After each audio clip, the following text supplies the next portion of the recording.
So Killing Floor 2's Monster Masquerade, or Halloween Horrors, PC beta started last Thursday, and along with the beta they also released some patch notes about changes that are in the Killing Floor 2 beta. Hey guys, it's Chris of B&B Gaming. Welcome back, and I hope you're doing amazing today. Thank you for taking the time to check out this video, and thank you for your likes, your shares, your comments. Definitely appreciate it. So the PC beta did start last Thursday, but Tripwire also announced when the official launch of the Killing Floor 2 Halloween Horrors is going to start, and it's Tuesday, October 2nd. So it's going to launch a PS4, Xbox, and PC at the same time. Now, as far as the current PC beta goes, they did release some patch notes for it, so I'm going to go through some of the highlights of the patch notes. I'll leave a link to the full patch notes in the description below if you want to read them for yourself.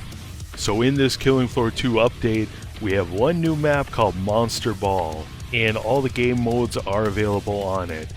Now on Monster Ball, Hans Volter replaces the Trader's VO just like the Patriarch does on Dissector, so you're going to hear him on Survival and Endless mode.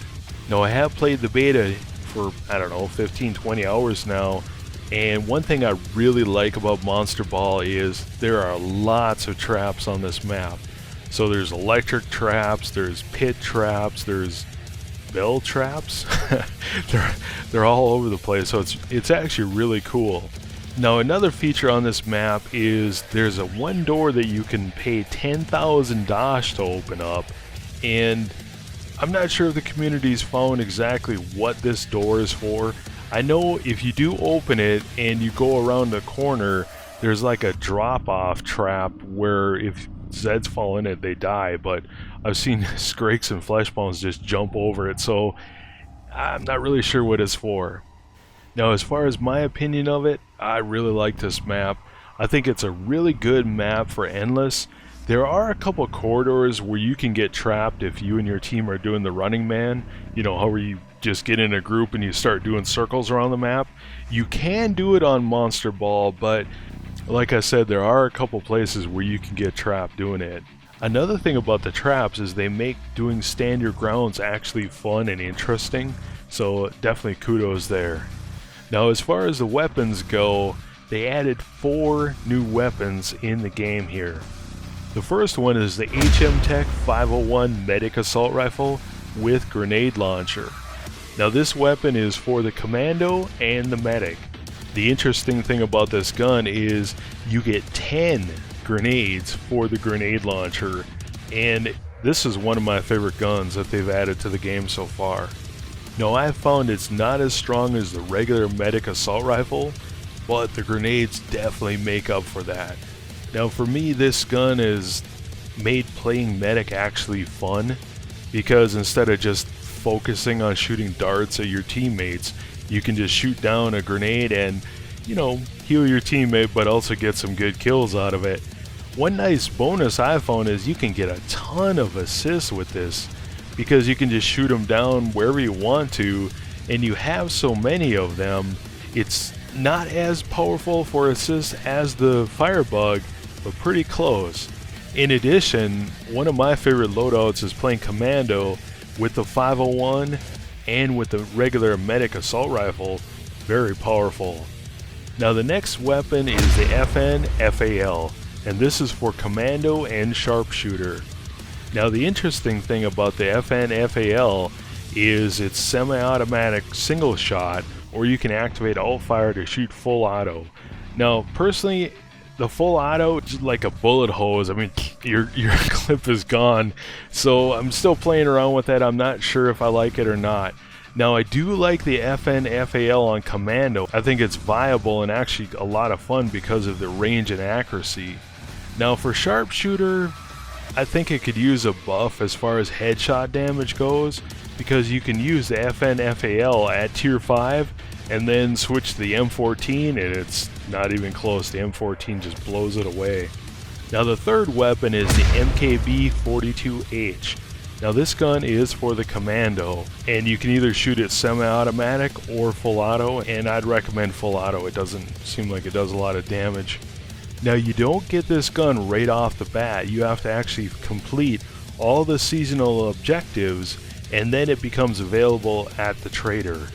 What took the longest for me was actually getting the 2,500 kills, because the other objectives are shared, so if somebody on your team gets the trap kills or the collectibles or whatever you need, you automatically get them, but the 2,500 kills you have to get yourself.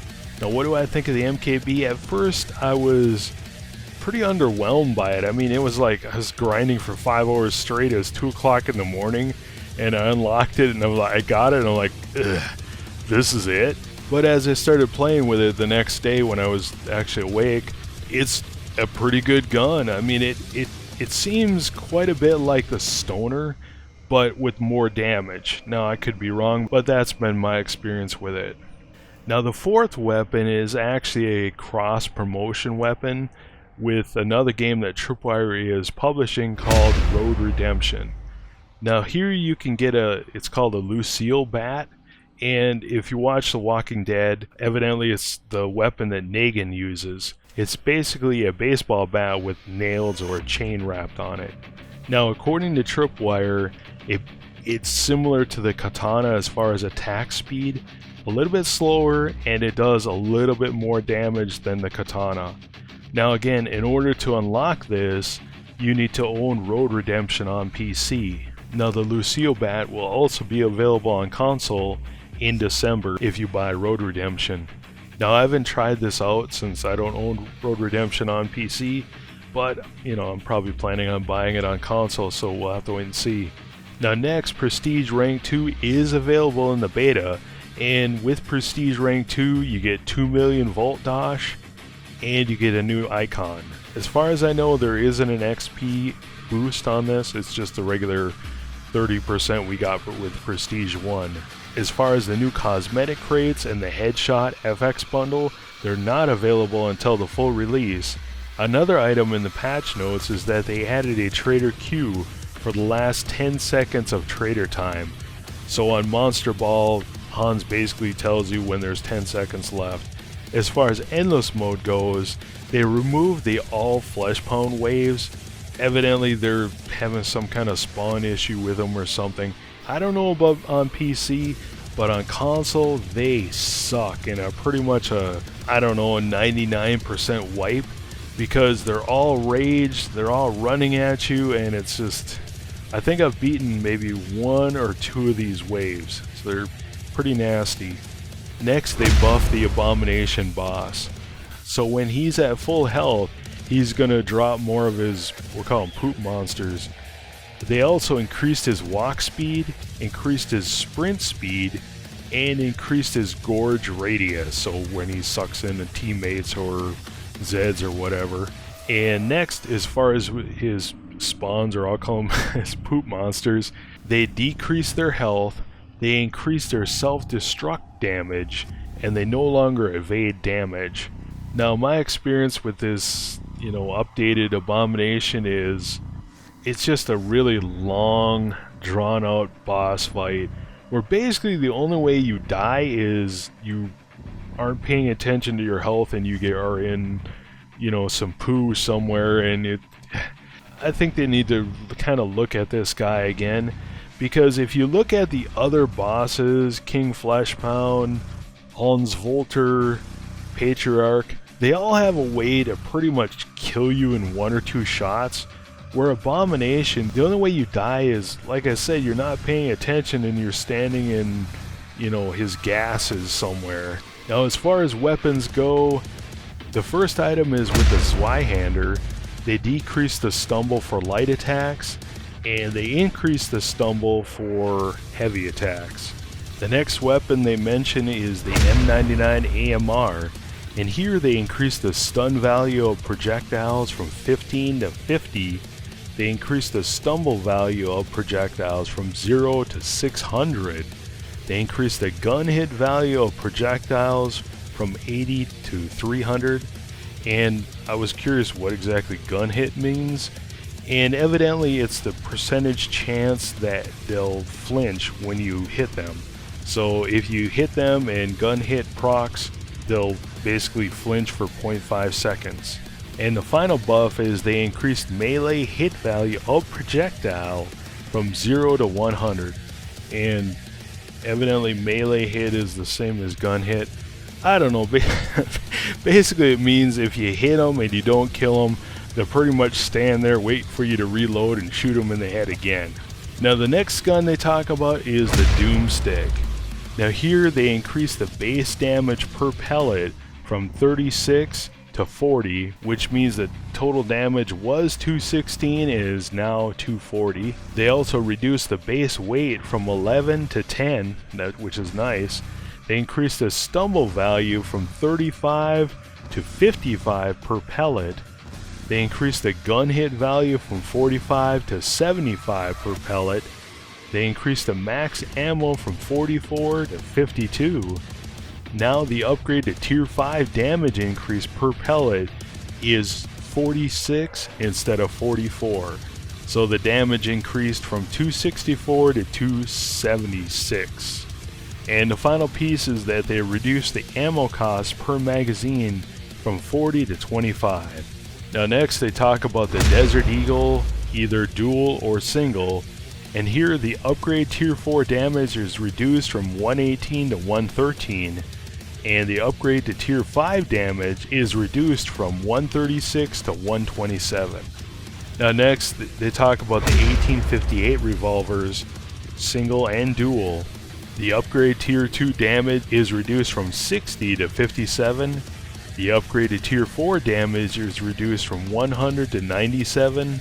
And finally, the upgrade to tier 5 damage is reduced from 125 to 110.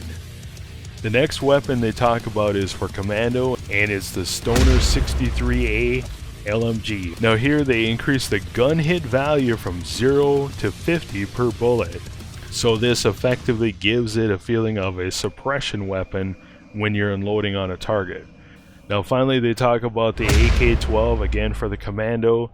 Now the upgrade tier 4 damage is reduced from 50 to 46. And the upgrade tier 5 damage is reduced from 60 to 52. The M16 with the M203 grenade launcher. Now here it actually received a buff. It says that they reduced the explosive damage fall off from 3 to 1. This means that Zeds further from the center of the explosion will not have as much damage mitigated. So basically the grenade launcher on the M16 will do more radial damage. And finally, for the medic, the HMTech 301 shotgun, they reverted the fire rate back to what it was before the summer sideshow. Now along with this, they did a bunch of fixes on the maps and stuff like that. Like I said, if you want to check it out, I'll leave it in the description below. So what do you guys think of the Killing Floor 2 Monster Masquerade beta so far? Let me know in the comments below. Do you like the FNFAL? Do you like the Medic Assault Rifle? Let me know what you think. If you want to stay up to date on the latest Killing Floor 2 news, make sure you hit that subscribe button. Until next time guys, this is Chris. Have an awesome one.